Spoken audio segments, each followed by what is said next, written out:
मोनिका जी, मैं करीबन 4-5 साल से आपसे रिकॉर्डिंग के माध्यम से जुड़ा हुआ हूँ।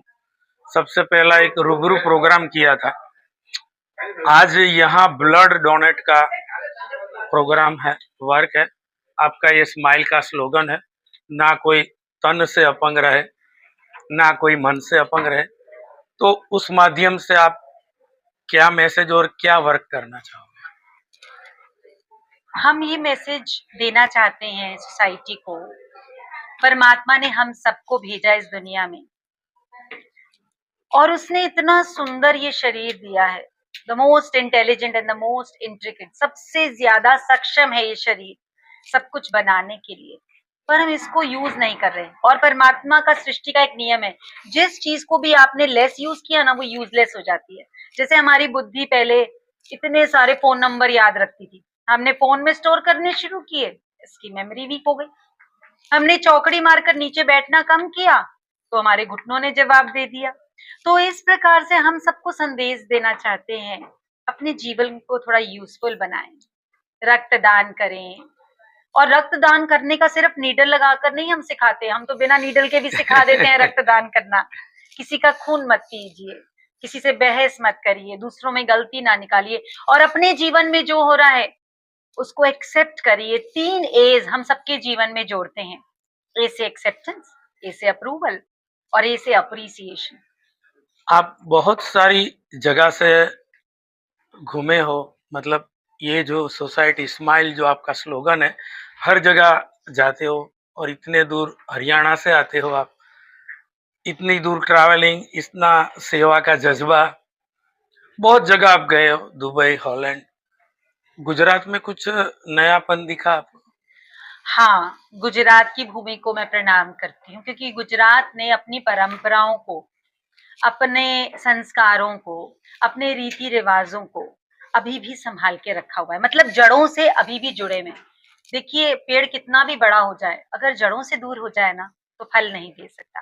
गुजरात की धरती को मैं इसीलिए नमन करती हूँ कि यहाँ के लोगों में अभी भी स्थिरता है, परिवारों में आपस में मेल जोल है और सिंपल लिविंग है, यानी कि नमन करके चलते हैं अभी भी। तो गुजरात से तो जब भी हम आते हैं हमें प्रेम हो जाता है, सीखने को मिलता है।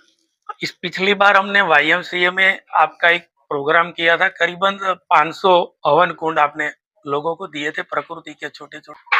तो आपको अलग अलग माध्यम से काफी लोग मिले, तो इसमें आप खुद कितना डीपली सोचते हो?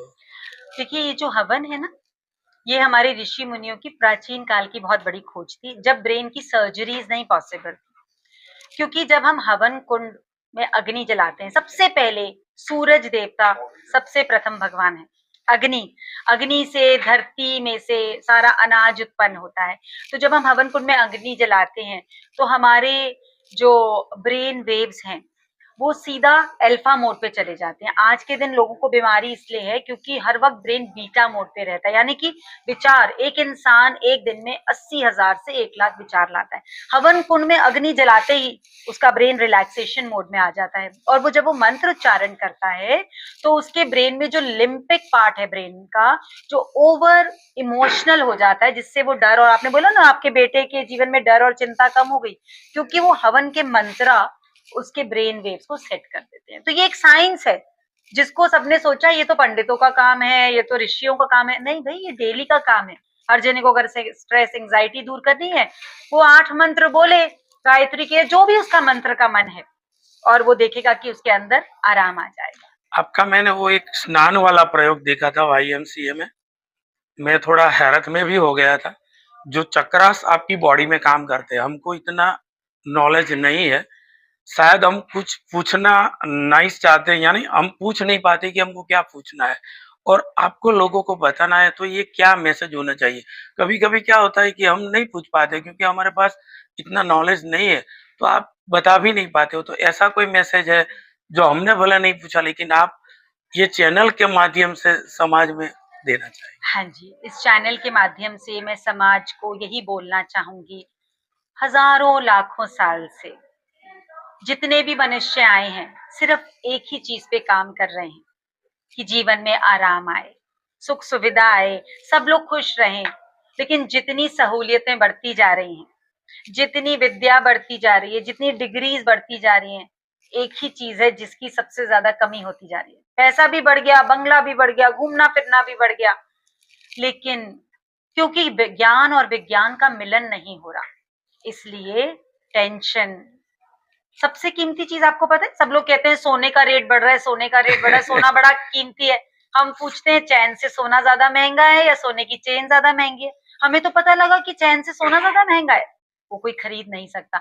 तो मैं ये बोलना चाहती हूँ दुनिया को, change is one law of nature which should never change. प्रकृति का एक नियम है, हर चीज बदलती रहनी चाहिए, बढ़ती रहनी चाहिए। रुका हुआ पानी बीमारी उत्पन्न करता है, बहता पानी मीठा रहता है। ऐसे हमें बढ़ना तो है, पर बढ़ना किस डायरेक्शन में है? हम डायरेक्शन लेस दौड़ रहे हैं, इसलिए अपने घरों से दूर हो गए हैं, अपने वालों से दूर हो गए हैं। तो इंस्टा, फेसबुक, मीडिया पे जो लोग हैं उन्हें हम अपना दोस्त समझ रहे हैं, जो घर में है उनसे बात करने की फुर्सत नहीं है, उन्हीं से लड़ाई झगड़ा है। तो हम राइट डायरेक्शन में नहीं जा रहे। पर जब हम सर्वे भवन्तु सुखिना कहते हैं, जब हम सुबह उठ के सूर्य देवता को प्रणाम करते हैं, अपने माँ बाप के पांव छूते हैं, तो हमारे ब्रेन सर्किट्स में ऐसे हार्मोन्स उत्पन्न होते हैं कि हमारा शरीर आनंद में रहने लगता है। फिर हमें लोगों की गलती नहीं नजर आती। एक आखिरी सवाल हाथ जोड़ के पूछता हूँ, नमन करके पूछता हूँ, मोनिका जी, जो आपका ड्रेसिंग रहता है, लोगों से मिलना जुलना रहता है, जो एक गुरु माँ का प्रतीक होता है, जो ये वो जो हमने आम तौर पे लोगों में देखते हैं, आप कभी भी वो नहीं देखते, सब आपको मिलते हैं तो एक दोस्त की तरह मिल लेते, एक अलग स्माइल आती है और आप अपना सांसारिक जीवन भी मैनेज करते हो। मैं आपको थोड़ा बहुत देखता हूँ, तो ये सारे दोनों पार्ट आप मैनेज कैसे कर लेते हो? देखिए, जब तक अध्यात्म यानी साधना नहीं आई थी, तब तक ये भुलेखा था कि हम बहुत काम कर रहे हैं। तो लोग इतनी मेहनत करते हैं, एक्सरसाइज करते हैं, जिम जाते हैं, जॉगिंग करते हैं, तो शक्ति उत्पन्न होती है। काम करने से कोई नहीं थकता, इंसान थकता है सोच से, विचार से कि मैंने किया। तो सबसे पहले तो साधना से ये मैं की बकरी मर गई। तो अब तो पता ही नहीं लगता कि हम क्या कर रहे हैं। दूसरी चीज, सब लोगों ने गुरु शब्द का अर्थ नहीं समझा। सब लोगों ने, पूरी दुनिया जो इंसान है ना, वो सबसे पहले जजमेंटल है, हर जने की एक छवि बनाता है दिमाग में। ठीक है, जितनी मूर्तियां भी है ना मंदिर में, ये इंसान की अपनी सोच से बनी हुई है। ऐसे वो गुरु समझता है कि कोई एक भगवे वस्त्र में बड़ा सा तिलक लगाए, माला पहने, और वो कुछ बोल नहीं रहा, कुछ कर नहीं रहा, ड्राइंग। हाँ, वो बहुत मैं उन सब हस्तियों को प्रणाम करती हूँ जो ऐसा करें। पर गुरु का मतलब है, गु मतलब अंधेरा, रू मतलब रोशनी। हमारा घर स्वर्ग के समान शान और आनंद में होना चाहिए। लोग इसलिए मेहनत करते हैं कि स्वर्ग में जाना है मर के। हम बोलते हैं स्वर्ग में जीना है, घर को स्वर्ग बनाओ। सतयुग की इंतजार नहीं करेंगे, सतयुग को प्रकट करके रहेंगे। तो इसीलिए सब आपका काम बहुत बहुत धन्यवाद। हर बार जो आप एक गाने से एक लहर ला देते हो, मैंने बहुत बार आपको सुना है। बस इसी तरह हमारा दर्शकों के साथ एक गुनगुना के समाप्ति कर दीजिए। अरे वाह, आपने तो सारे ही सवाल बहुत प्यारे करे हैं। ज्ञान हमें जगाता है, जीना सिखलाता है।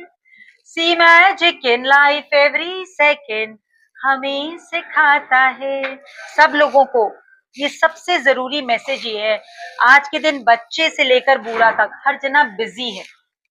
क्यों? क्योंकि आपको लगता है दिन में 24 घंटे हैं। हरिओम स्माइल्स वादा करता है आपके एक दिन में 86,400 पल हैं। अगर आपने इस पल को जीना शुरू कर दिया, आपको कभी ना थकावट होगी, न कभी आपके मुख से निकलेगा कि मैं बिजी हूं। तो जीना एक कला है, ए दिल है आसान जीना यहाँ, जरा स्माइल से और स्टाइल से, ये है ब्लेसिंग मेरी जान। आप कभी ना कहें आप गरीब हैं, आप अरबपति हैं। आपकी एक एक आंख करोड़ों रुपए की है, एक एक हाथ करोड़ों रुपए का है। आप चलते फिरते परमात्मा की दौलत हैं। सेवा देनी शुरू करिए और आजाद हो जाइए। हरिओम जी, हरिओम।